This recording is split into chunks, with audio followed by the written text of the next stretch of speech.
Hello everyone. पिछली class में हमने चैप्टर नंबर 13 का फर्स्ट पार्ट कर लिया था। ठीक है, up to the classification of data. ठीक है, और डेटा कितनी तरह का होता है आज हम देखेंगे। Presentation of data. Presentation of data का मतलब होता है कि जब हमने डेटा को किसी तरीके से यूज करना है तो हम कैसे करते हैं। अब यूज के दो तरीके हो सकते हैं। कई बार होता है कि आप एनालिसिस करने बैठे हो। ठीक है, तो एनालिसिस से पहले भी डेटा यूज होता है, एनालिसिस के बाद भी डाटा यूज होता है। कैसे होता है वो समझाती हूँ।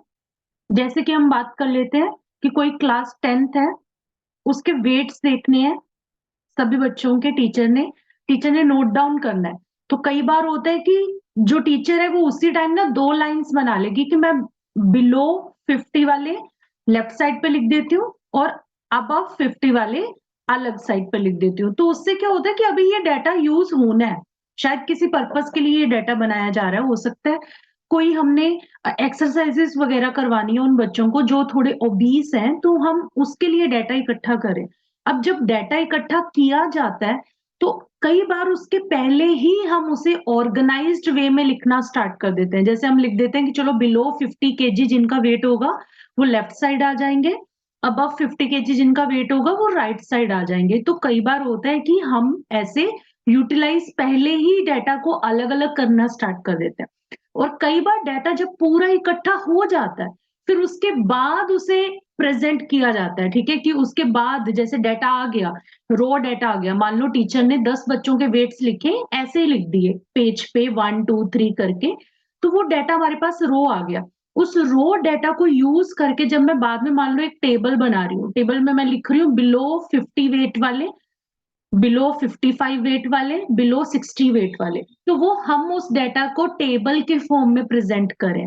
मतलब हमारे पास एक रो डाटा आया, उसे हमने दिखाया कैसे या फिर रिकॉर्ड कैसे किया, प्रेजेंट कैसे किया, बताया कैसे है किसी को, उससे कहते हैं प्रेजेंटेशन ऑफ डाटा। ठीक है, अभी डाटा को जब ऑर्गेनाइज किया जाता है, क्यों किया जाता है बच्चे? ऑब्वियसली हम किसी लॉजिकल वे में ऑर्गेनाइज करते हैं। जैसे मैं आपको बोल रही हूँ कि मुझे बिलो 50 जिनका वेट है वो अलग से बता दो, जो 50 से 60 के बीच में जिनका वेट है वो अलग से बता दो। ये हो सकता है मैंने आगे जाके किसी पर्पस के लिए यूज करना है। हो सकता है हमने उन्हें ना कोई प्रोटीन शेक देना है पीने के लिए, तो बिलो 50 वालों को हम कह रहे हैं कि आप ना वेट गेन करो, आपको ऐसा प्रोटीन शेक देंगे कि आपका वेट गेन होगा। 50 और 60 वालों को कहा कि ठीक है आप बिल्कुल सही ब्रैकेट में हो कि इससे आपको कम या ज्यादा होने की जरूरत नहीं है। वही अगर जो 60 से 80 के बीच में है तो हम उन्हें ऐसा मतलब इनकरेज करेंगे फॉर एक्सरसाइजेस कि उनका वेट कम होके नीचे आ जाए। ये हम क्या कर रहे हैं, हम एक लॉजिकल फॉर्म में डाटा इकट्ठा करें। डाटा भी कैसे इकट्ठा करें कि डाटा नीट हो, मतलब डाटा में किसी भी तरह का एरर ना हो, डाटा प्रिसाइज फॉर्म में हो और डाटा इकट्ठा कंडेंस्ड फॉर्म में हो। ठीक है, और जब भी हमने कंपेयर करना हो, मान लो कोई मुझसे पूछने आ रहा है मैम बता दो कितने बच्चे हैं जो 50 से नीचे जिनका वेट है, तो मैं यहां से काउंटिंग देख के बता दूंगी कि 3 बच्चे हैं। ऐसे ऐसे ही 60 से 80 जिनका वेट है, मान लो 4 बच्चे हैं जिनका 60 से 80 तक का वेट है। तो 4 और 3 को हम कंपेयर कर सकते हैं आपस में कि अच्छा क्लास में 10 में से 4 बच्चे ऐसे हैं जो 20 है और 3 बच्चे ऐसे हैं जो माल न्यूट्रिशन है कि जिनका भी थोड़ा वेट बढ़ाने की जरूरत है। तो एक तो कंपैरिजन करने में काम आता है, दूसरा हमने खुद देखा है कि हम जब सेंटर टेंडेंसी पढ़ते थे तो उसमें ऐसे ही डाटा यूज करके हम मीन निकालते थे, डाटा यूज करके मोड निकालते थे। तो ऑब्वियसली वो डाटा काम आता है आगे कुछ स्टैटिस्टिकल कैलकुलेशन करने में। अब अगर बात करें कि क्लासिफाई कैसे करते हैं मैम हम डाटा को हम अलग अलग कैसे करते हैं। देखिए बच्चे, डाटा को क्लासिफाई करने के पहला है कि हम डाटा को क्रोनोलॉजिकल, टेम्पोरल या फिर टाइम सीरीज की तरह हम उसे क्लासिफाई कर सकते हैं। दूसरा ज्योग्राफिकली, तीसरा क्वालिटेटिव, देन है क्वांटिटेटिव। पहले क्रोनोलॉजिकल और ज्योग्राफिकल को समझते हैं।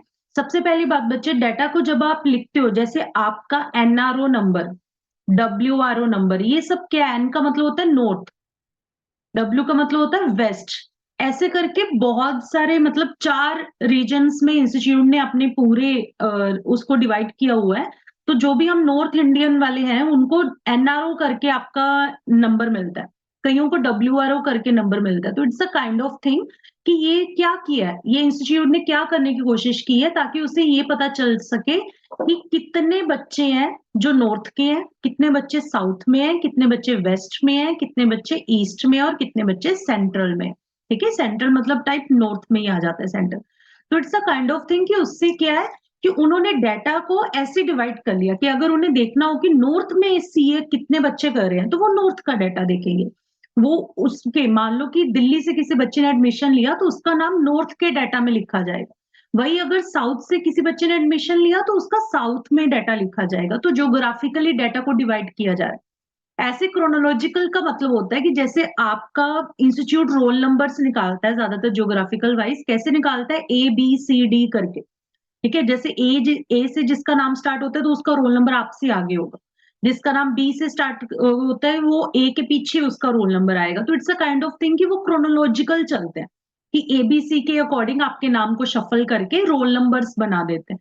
एक होता है टेम्पोरल। टेम्पोरल का मतलब जो टेम्परेरी तरह को और डाटा आपस में कंपेयर किया जा सके। टाइम सीरीज भी यही होता है जो हम इंडेक्स नंबर में भी करते थे कि हम 2009 को 2010 से कंपेयर कर रहे हैं। तो हम क्या कर रहे हैं, हम ईयर वाइज डाटा को लिख रहे हैं। ईयर वाइज लिख दिया, नेम वाइज लिख दिया, 1 2 3 करके लिख दिया, मतलब क्रोनोलॉजिकल ऑर्डर में लिख दिया। जैसे हम हमेशा प्रॉफिट किसी की, मान लो कि आपने बैलेंस शीट को कंपेयर करना है तो आप देखोगे, मान लो हम देखना चाहते हैं 2024 में हमने कितनी ज्यादा सेल की है, तो हम किसी ईयर से तो कंपेयर करेंगे ना। मान लो 2023 में हमारी सेल हुई थी 50 करोड़ की, 2024 में सेल हो गई 60 करोड़ की, तो हम ये कह सकते हैं कि हमारी सेल 10 करोड़ से बढ़ गई है।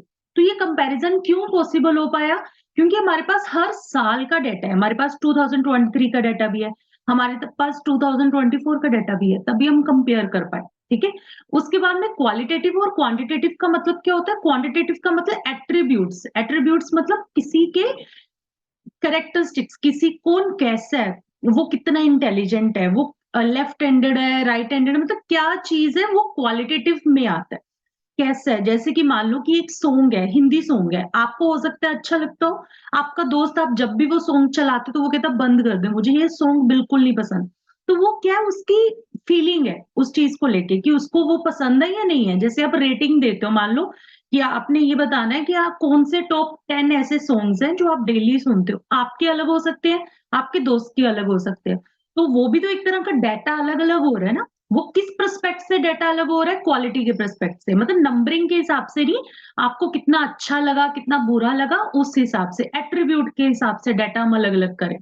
क्वांटिटेटिव का मतलब ऑब्वियसली, जैसे मैं कहूं कि जिन बच्चों के 50 के ऊपर मार्क्स आए हैं मॉक टेस्ट में, जैसे अभी हमने लॉ का मॉक टेस्ट लिया, मान लो किसी के 60 50 73 74 मार्क्स आए हैं, तो इसका मतलब उसको मैं उस कैटेगरी में रखूंगी कि अब उस पर और काम करने की जरूरत नहीं है, बच्चे वो कर रहा है अच्छे से। वही अगर मैंने देखा मॉक टेस्ट में किसी के मार्क्स 50 से नीचे आ गए तो ऑब्वियसली वो बच्चा डांट खाएगा।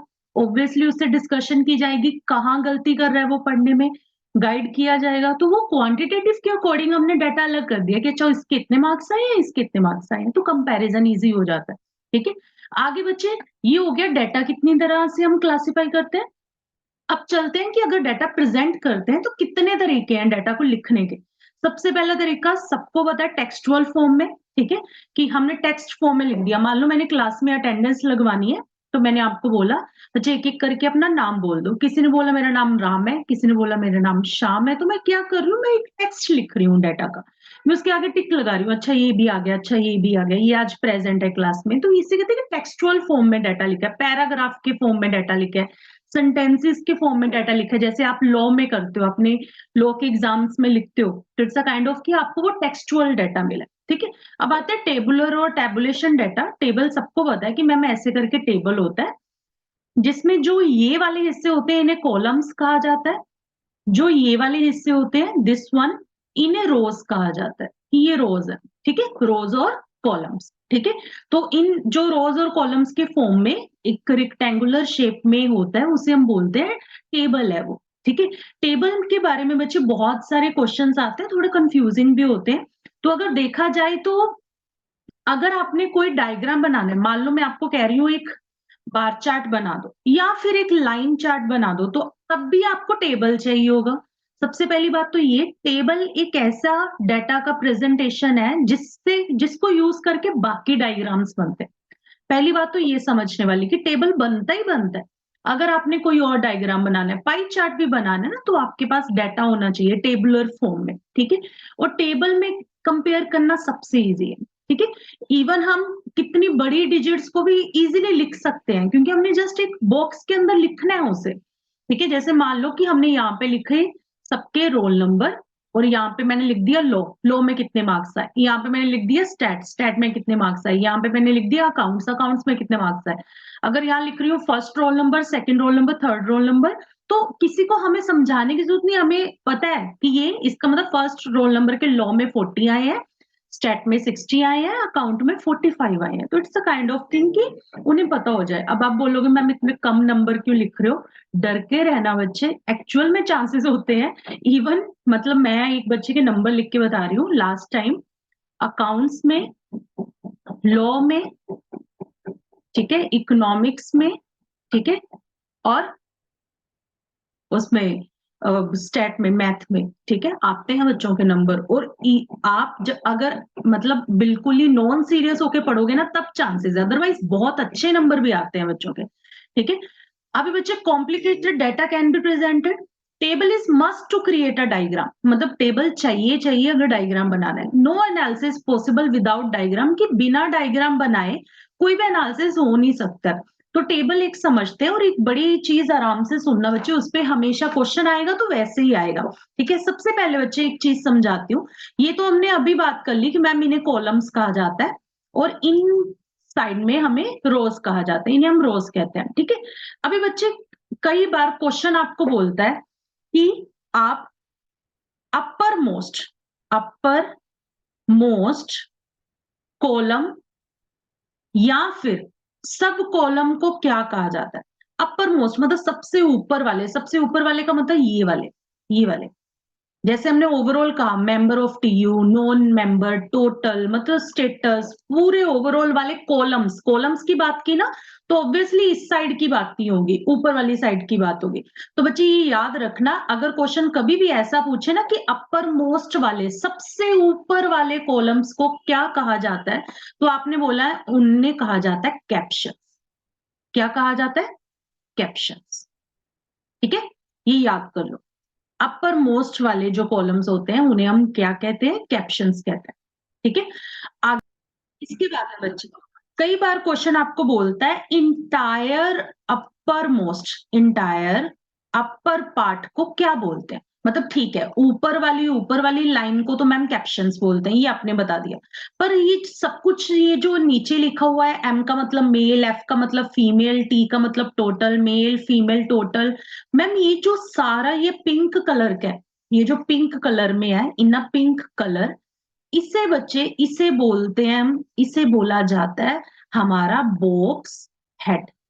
कि सारे का सारा बॉक्स जो हेडिंग में है, याद रहेगा, सारे का सारा बॉक्स जो हेडिंग में है, और कैप्शंस वाला पार्ट, ठीक है, उसे हम बोलते हैं बॉक्स हेड।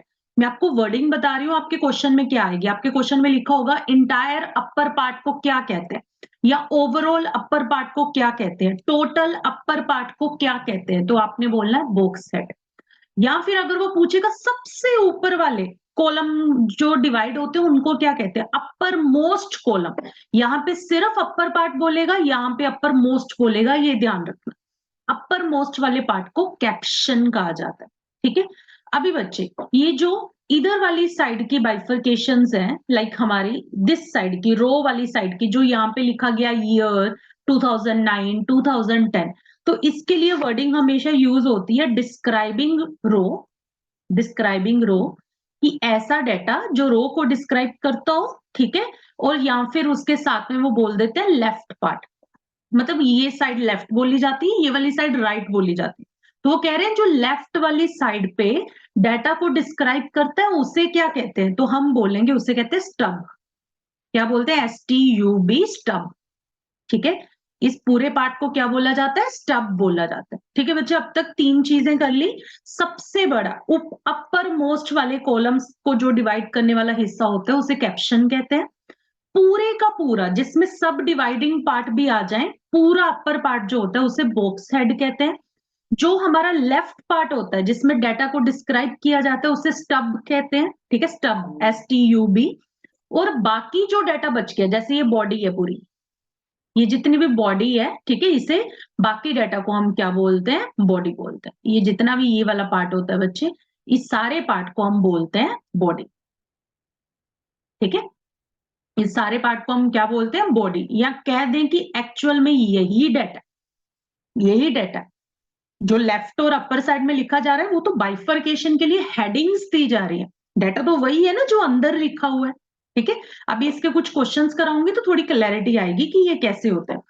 आगे बच्चे, diagrammatic representation of data. Diagrammatic मतलब टेबुलर कर लिया, टेक्स्ट कर लिया। अब अगर कुछ ड्रॉ करके डाटा को दिखाया गया, जैसे मैंने बोला कि बता दो कि जब से आपने अपना ये बैच स्टार्ट किया है दिसंबर 2023 वाला, पहले टेस्ट देते थे तो आपके नंबर कितने आते थे, तो आप बोल रहे हो मैम मेरे पहले नंबर आते थे 10 के तकरीबन मार्क्स आते थे, ठीक है, 20 के टेस्ट में से 20 आउट ऑफ 20 बात करें, मान लो फिर थोड़ी सी प्रोग्रेस हुई और ज्यादा अपने पे वर्क किया तो 15 आने स्टार्ट हुए, फिर थोड़ी सी प्रोग्रेस हुई अपने पे और वर्क किया तो अब मैम 19 आते हैं। तो इसका मतलब हमने आपके मार्क्स को एक टेबल में लिखने की बजाय एक एक्स एक्सिस और वाई एक्सिस के ग्राफ चार्ट में एज अ पॉइंट्स दिखाया। फिर उन पॉइंट्स को अगर हम मिला दें तो ये एक लाइन बन जाती है, इसे बोला जाता है लाइन डायग्राम। मान लो इसी चीज को मैं ऐसे शो कर दूं, ऐसे बार बना के, ये 10, ये 15, ये 19, तो यही क्या बन जाता है, बार डायग्राम। इसी चीज को मैं एज अ ऐसे एक सर्कल के अंदर शो कर दूं तो ये बन जाता है पाई चार्ट, ठीक है। तो it's a kind of thing कि ये ऐसे हम डाटा को प्रेजेंट कर सकते हैं। तो कई लोग जिनको टेबल पढ़ना थोड़ा बोर लगता है तो वो इसे देख के बहुत इजीली समझ आते हैं, अच्छा लगता है डाटा देखने में, ठीक है। लेमैन बंदा जिसको नॉलेज नहीं है किसी चीज की, जिसको पढ़ने में इंटरेस्ट नहीं है या पता नहीं चलता है, वो एटलीस्ट ये लाइन देख के ये तो समझ लेगा ना कि हाँ बच्चे में ग्रोथ आ रही। वही अगर हम कहीं पहले 19 मार्क्स आते थे और अब जाके 10 आने स्टार्ट होंगे तो वो कहेगा इसका मतलब बच्चा ओवर कॉन्फिडेंट हो रहा है या पढ़ नहीं रहा है, तो उसमें मतलब डाउनफॉल आ रहा है। तो it's a kind of thing कि किसी को देखने भर से समझ आ जाता है कि अगर लाइन ऊपर की तरफ जा रही है तो ग्रोथ आ रही है, नीचे की तरफ जा रही है तो डाउनफॉल हो रहा है। तो ट्रेंड पता लग जाता है किसी चीज का कि हम किस तरफ जा रहे हैं, कि हमारे मार्क्स बढ़ रहे हैं या हमारे मार्क्स कम हो रहे हैं। तो टेबल वैसे कहा जाता है, टेबल डाटा ऐसे प्रेजेंट करने का अगर हम बात करें तो डायग्राम से ज्यादा टेबल एक्यूरेट होता है, क्योंकि टेबल में एग्जैक्ट लिखा होता है। अब लाइन में यहाँ पे कहीं पे 15.5 भी आ रहा होगा, कहीं पे 17 भी आ रहा होगा, तो it's a kind of thing कि कई चीजें छुप जाती है लाइंस वगैरह में या बार चार्ट्स में, पर टेबल में सब डाटा लिखा होता है, ठीक है। अब एक एक करके हर डायग्राम को डिस्कस करते हैं। सबसे पहले बात करते हैं लाइन डायग्राम की।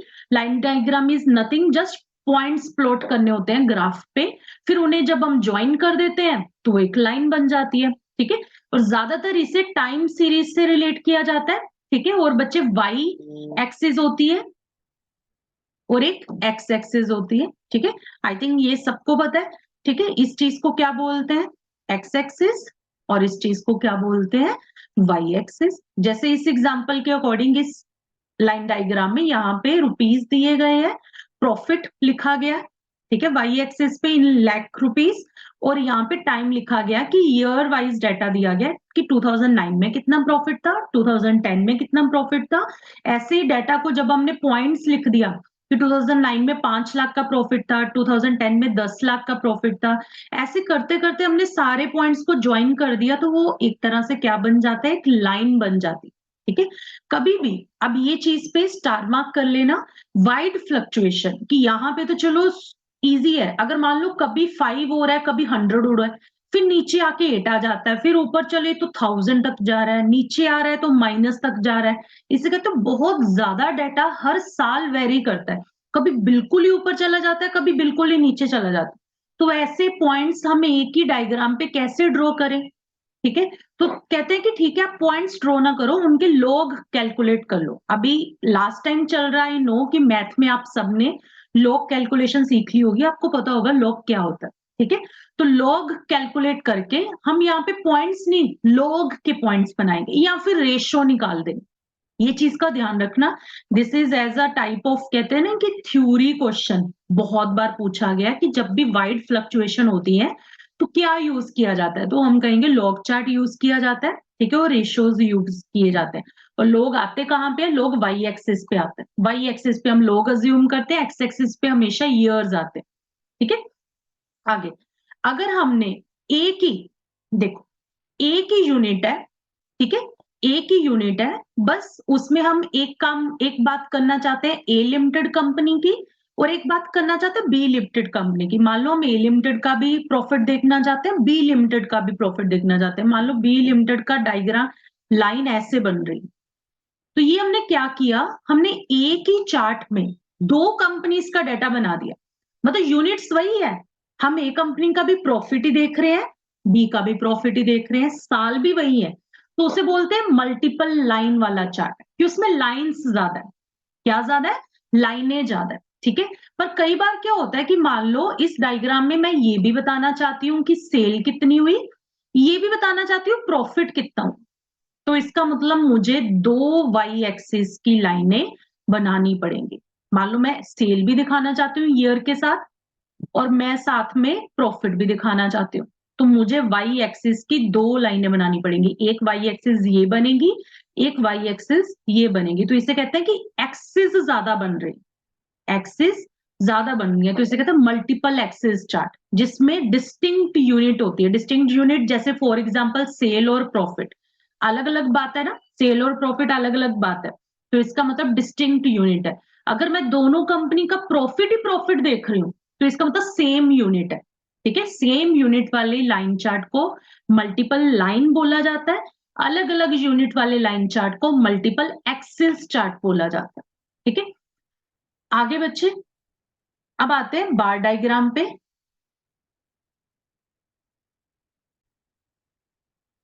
बार डायग्राम में क्या होता है कि हमें बेसिकली उसमें लाइंस बनाने की बजाय हम रिक्टेंगुलर शेप में ऐसे करके विड्थ बनाते हैं, इन विड्थ्स को बोला जाता है बार्स बना रहे हैं, बार्स बना रहे हैं, इनको बार्स बोला जाता है कंसेप्ट वही एक्स एक्सिस और वाई एक्सिस वाला, ठीक है। तो एक चीज का ध्यान रखना कि इसमें विड्थ सेम होती है, विड्थ का मतलब ये चौड़ाई, इसे विड्थ कहा जाता है। विड्थ हमेशा सेम होती है, लेंथ चेंज होती है। जैसे मान लो कि अगर मान लो 10 करोड़ का प्रॉफिट हुआ तो यहाँ पे 20 करोड़ का प्रॉफिट थोड़ा 10 से ज्यादा है तो थोड़ा ऊपर, लेंथ चेंज होती है, विड्थ कभी चेंज नहीं होती, ठीक है। हमेशा लेंथ चेंज होती है, विड्थ चेंज नहीं होती, ठीक है। वेरिंग लेंथ ड्रॉन्स हॉरिजॉन्टली और वर्टिकली, चाहे कैसे भी बनाए जाए, जैसे कई बार कई डायग्राम को ऐसे बनाते हैं, एक्सेस की मतलब हम हॉरिजॉन्टली बना रहे हैं वर्टिकली बनाने की बजाय, तो दोनों अलाउड है, ठीक है। आप हॉरिजॉन्टली भी बना सकते हो, आप वर्टिकली भी बना सकते हो, ठीक है। फॉर कंपेरेबल सीरीज मल्टीपल और grouped bar diagram can be used. अब इसे एक एक करके समझते हैं ये किस तरह। सबसे पहले बात करेंगे अपने हॉरिजॉन्टल, जैसे ये ड्रॉई है तो चलो मैं वर्टिकल की बात कर देती हूँ। वर्टिकल बार डायग्राम पहला, vertical bar diagram. Vertical bar diagram में क्या है, हमने एक्स एक्सिस पे बना दिया ईयर्स, ईयर्स लिख दिया टाइम, और हमने वाई एक्सिस पे लिख दिया है प्रॉफिट, ठीक है। अगर हम 2009 में बता रहे हैं कि 5 लाख का प्रॉफिट हुआ है तो हमने विड्थ उतनी रखी, आप देख रहे होगे कि इसकी विड्थ उतनी है, लेंथ चेंज कर रहे हैं तो 5 तक लेंथ लेके गए तो यहां तक एक बार बना दी। अब मान लो 2010 में 8 का प्रॉफिट हुआ है तो 8 लाख तक थोड़ी ऊपर चली जाएगी, लेंथ चेंज हो गई। क्या चेंज हुई, लेंथ चेंज हो गई, ठीक है। अब ये जो है ये हमने इस तरीके से बनाया, ऐसे बनाया, ऐसे बनाया, तो इस चीज को क्या बोला जाता है इंग्लिश में, वर्टिकल बना।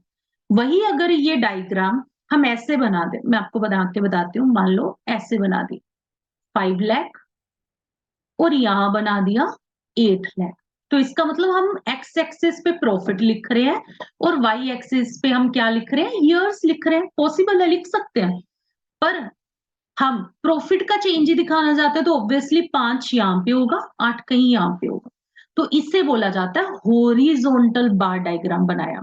कैसा बार डायग्राम बनाया, हॉरिजॉन्टल वाला बनाया, ठीक है।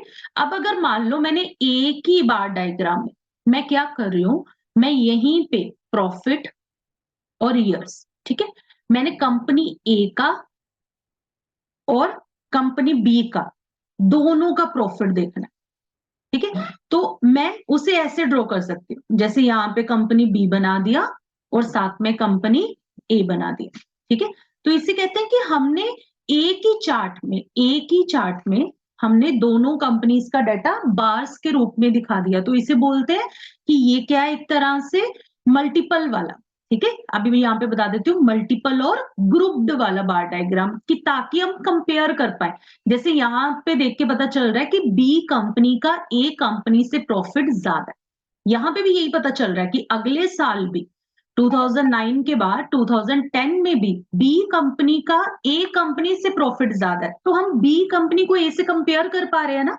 तो मल्टीपल बार वाले डायग्राम कंपैरिजन करने में काम आते हैं, ठीक है। हम क्या कर सकते हैं, ग्रुप्ड बोल दो चाहे मल्टीपल बोल दो, हम कंपेयर कर पाते हैं, ठीक है।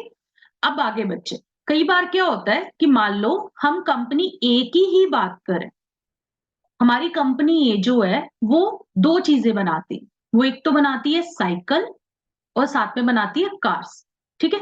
हम उसका साइकिल का प्रॉफिट और कार का प्रॉफिट दोनों एक ही डायग्राम में देखना चाहते हैं। कंपनी एक ही है, वो कह रहा है हमें पता है हमें इतना ही प्रॉफिट हुआ है, मान लो पहले साल में उसे प्रॉफिट हुआ है 10 करोड़ का, 10 करोड़ का प्रॉफिट हुआ है, बट वो चाहता है कि आप पहले साल का प्रॉफिट है मुझे अलग अलग बताओ। जैसे हम मान लो कि अगर इस 10 करोड़ में से साइकिल में उसे प्रॉफिट हुआ था 2 करोड़ का, ठीक है, और कार्स में उसे प्रॉफिट हुआ था 8 करोड़ का, तो मैं क्या करूंगी, 2 करोड़ के अकॉर्डिंग मतलब कि 20% यहां तक एक अलग कलर दे दूंगी, और जो ऊपर वाली बार है उसको एक अलग कलर दे दूंगी।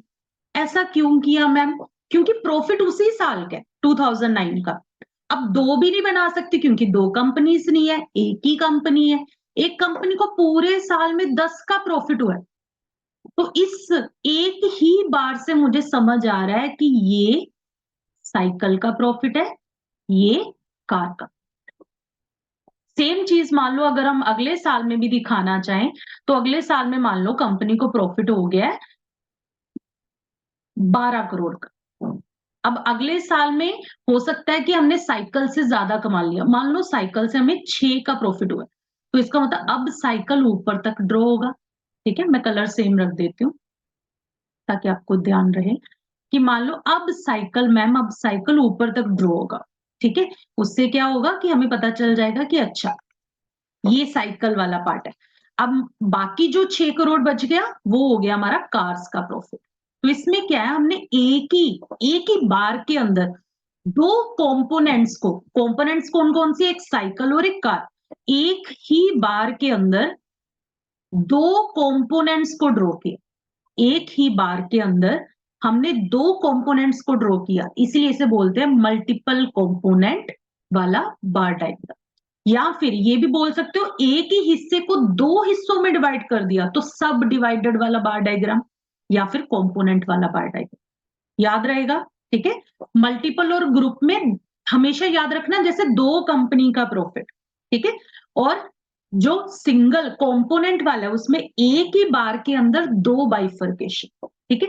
उसके बाद में बच्चे एक और होता है that is bar diagram, percentage bar diagram बोला जाता है उसे, या फिर डिवाइडेड। ध्यान रखना इसमें सब डिवाइडेड वर्ड यूज होता है, अगर सिर्फ डिवाइडेड वर्ड यूज हो तो उसमें कहा जाता है कि हमने परसेंटेज के फॉर्म में डाटा लिखा है। जैसे यहां पे मैं बता रही थी कि हमने रुपीस में लिखा है 10, 2 करोड़ या फिर 8 करोड़, मान लो मैं यहाँ पे लिख दूं 20% और ये है 80%, सिर्फ हमने करोड़ में लिखने की बजाय परसेंटेज में डाटा लिखा है, मतलब उसका सेम ही है, ऐसे ही बनता है वो भी, ऐसे ही बनेगा, इसके दो हिस्से ऐसे ही बनेगा, इसके दो हिस्से, बस उसमें हम परसेंटेज लिखते हैं, जैसे यहाँ पे 20, मान लो यहाँ पे 80, ठीक है, यहाँ पे 50 और यहाँ पे 50, ठीक है, और सबका टोटल क्या होता है, हर बार का टोटल क्या होता है 100। तो इससे जैसे अपनी एग्जांपल के अकॉर्डिंग चले तो मान लो 20% सेल हुई 2009 में साइकिल्स की, 80% हुई है कार की। ऐसे ही 2010 में 50% जो प्रॉफिट है वो कार से हुआ है और 50% प्रॉफिट साइकिल से हुआ। जब यही डाटा सेम डाटा हम परसेंटेज फॉर्म में लिखते हैं तो उसे बोलते हैं परसेंटेज बार डायग्राम, ठीक है, कि हमने पूरे में इसके साथ उसे कंपेयर करके लिखा, ठीक है बच्चे। तो पहला बार डायग्राम सिंपल वाला, दूसरा जिसमें हम अलग अलग कंपनी का एक ही साल में 2 लाइनें ड्रॉ करके डाटा लिखते हैं उसे बोलते हैं ग्रुप्ड वाला, मल्टीपल वाला। वही अगर हमने मल्टीपल कंपोनेंट लिखे, जैसे साइकिल और कार की, हमने उसमें प्रॉफिट देखा तो उसे बोलते हैं सब डिवाइडेड वाला। वही अगर हमने वो सब डिवाइडेड वाला काम परसेंटेज में किया है तो उसे बोलते हैं डिवाइडेड और परसेंटेज वाला बार डायग्राम, ठीक है। आगे चलते हैं बच्चे पाई चार्ट पे। जो पाई चार्ट होता है वो सर्कुलर रिप्रेजेंटेशन के लिए यूज होता है, मतलब एक सर्कल में डाटा शो किया जाता है और इस सर्कल का टोटल होता है 100%। अगर मैं परसेंटेज में लिख रही हूँ, मान लो मैंने 3 हिस्सों में डिवाइड किया, तो ये 30 है, ठीक है, ये 40 है, ठीक है, और ये 30 है। हमेशा ऐसे ही होगा, जितने भी हिस्से होंगे ना उनका टोटल हमेशा 100 होगा, ठीक है। और अगर बात करें परसेंटेज की, नहीं डिग्रीज की, क्योंकि ये एक सर्कल है ना, तो सर्कल में डिग्रीज यूज करके वो, मतलब जो हम कंपास यूज करते थे, तो हमेशा इसका पूरा अगर मैं डिग्री बोलूं तो इसका एंगल होता है 360 डिग्री का एंगल, 360 डिग्री का एंगल होता है टोटल, ठीक है। तो सारी वैल्यूज का सम हमेशा 360 डिग्री एंगल के इक्वल आना चाहिए। तो अगर मैं आपको बोलूं कि इस ए को मैं इस पाई चार्ट में कितने डिग्री नाप लेके ड्रॉ करूं, कितने डिग्री पे ड्रॉ करूं, मतलब वो जो स्केल होता है ना, उस स्केल में कितने डिग्री पे हम लाइन लगाएं, तो वो कैलकुलेशन कैसे होती है। जैसे मान लो टोटल सेल है हमारी 1000, ठीक है, और हमें ए प्रोडक्ट से, मान लो हम 5 प्रोडक्ट बनाते हैं, A B C D E, 5 product बनाते हैं। ए प्रोडक्ट से हमें सेल हो रही है 50 की, ठीक है, 50 करोड़ की सेल ए प्रोडक्ट से हो रही है, तो इसका मतलब ये प्रोडक्ट की सेल है 50।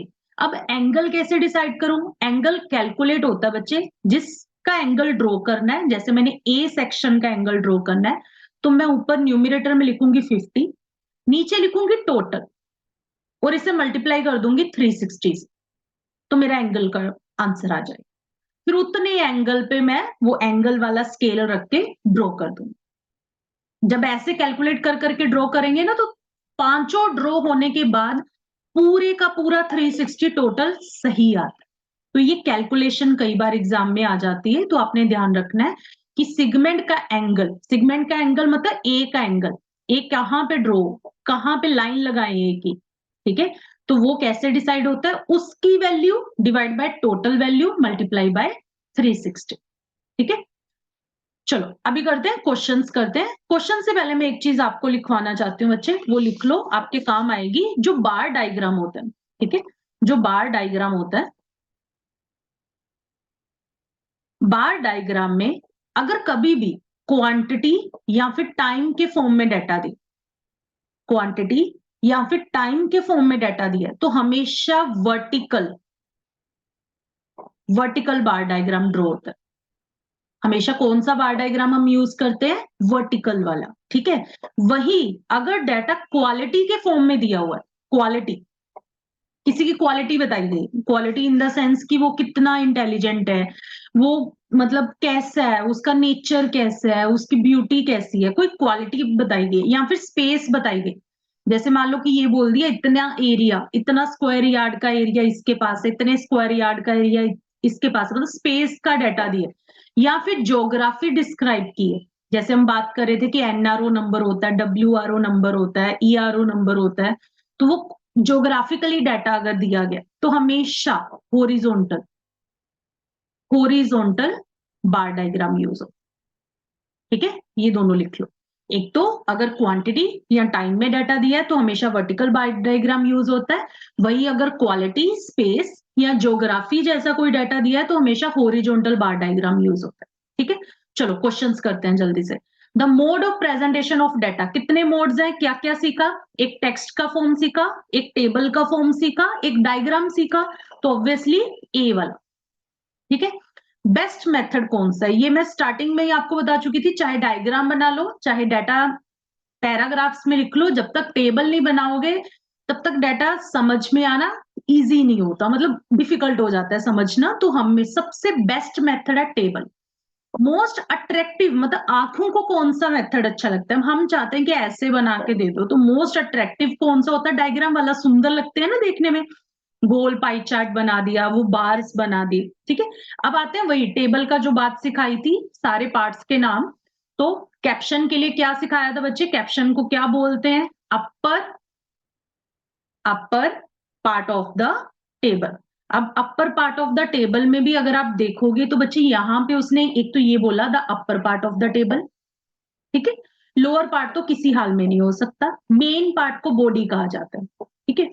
The upper part of a table that describes the column and सब कॉलम, ये ज्यादा इलेबोरेटली लिखा है, ए भी गलत नहीं है, ए भी गलत नहीं है, पर डी को वही चीज को थोड़ा खुल के लिखा है, मैंने भी आपको वहां पे यही लिखवाया था कि जिसमें कॉलम और सब कॉलम होते हैं तो उसे क्या बोला जाता है, कैप्शन बोला जाता है, ठीक है। तो ये ध्यान रखना। आगे बच्चे स्टब क्या थी, रोज वाला एरिया ना, जहां पे रोज का डाटा डिस्क्राइब किया जाता है, रोज के बारे में लिखा जाता है, तो बताओ फिर स्टब कौन सा आएगा, लेफ्ट में होता है या राइट में, लेफ्ट में होता है, ठीक है। लेफ्ट में होता है, लेफ्ट की एक ए ऑप्शन है, एक डी ऑप्शन है, यहां बोला कॉलम्स, ये तो नहीं होगी, कौन सी होगी, डी वाली, लेफ्ट वाला पार्ट जो रोज को डिस्क्राइब कर, ठीक है।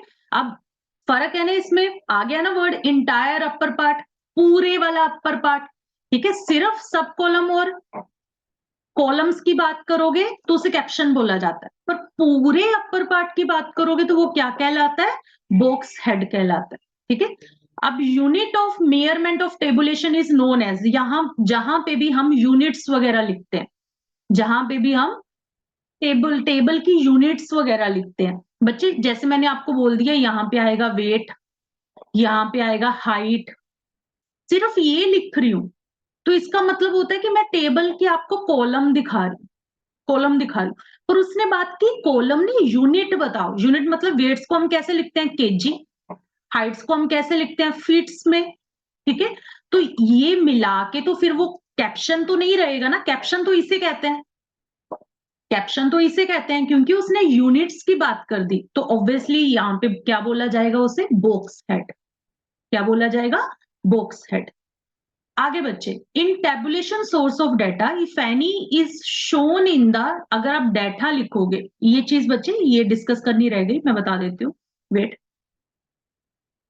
कभी भी टेबल मिल जाए ना तो वहां पे ना, यहाँ पे सोर्स लिखा होता है नीचे, जैसे मान लो कि ये टेबल को कॉपी किया गया है हमारी एबीसी बुक से, तो यहाँ पे उन्होंने नाम लिख दिया एबीसी बुक, कि एबीसी बुक से ये टेबल उठाया गया, इसे बच्चे बोला जाता है सोर्स। सोर्स के अलावा इसे आप क्या बोल सकते हो, इसका कैप्शन, ठीक है।